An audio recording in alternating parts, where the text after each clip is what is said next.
కాళీమాతల ఉగ్రరూపం తరువాత అమ్మవారు ఎందుకు మహాగౌరి రూపంలో దర్శనమిస్తుందో తెలుసా? పురాణాల ప్రకారం తపస్సుతో పార్వతీదేవి శరీరం కాలిపోయి నలుపుగా మారింది. శివుని కృపతో ఆమె మళ్లీ శుద్ధి చెంది తెల్లటి ప్రకాశవంతమైన రూపాన్ని పొందింది. అదే మహాగౌరి. ఈ రూపమంటే శాంతి, పవిత్రత, క్షమ.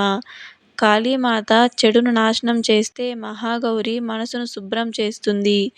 వినాశనం తరువాతే శాంతి వస్తుంది అనేది మహాగౌరి సందేశం.